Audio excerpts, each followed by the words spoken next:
זה יום היסטורי בתולדות המזרח התיכון. משטר אסד, חוליה מרכזית בציר הרשע של איראן. המשטר הזה נפל.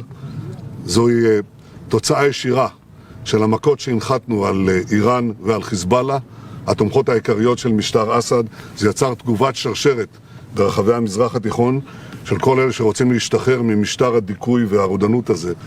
זה כמובן יוצר הזדמנויות חדשות, חשובות מאוד למדינת ישראל, אבל זה גם לא נטול סיכונים. אנחנו פועלים קודם כל כדי להגן על גבולנו.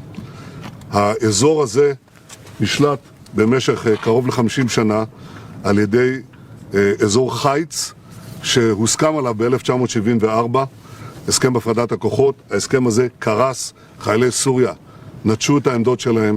יחד עם שר הביטחון ובגיבוי מלא של הקבינט, הנחיתי אתמול את צה"ל לתפוס את אזור החיץ ואת העמדות השולטות הסמוכות לו. אנחנו לא נאפשר לשום כוח עוין להתבסס בגבולנו. במקביל אנחנו פועלים למדיניות של שכנות טובה.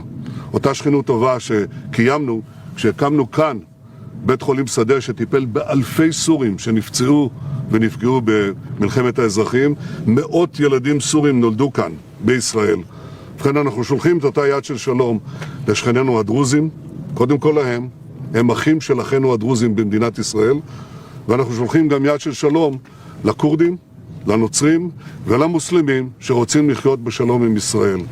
אנחנו נעקוב בשבע עיניים אחר ההתפתחויות, נעשה מה שצריך כדי להגן על גבולנו ולהגן על ביטחוננו.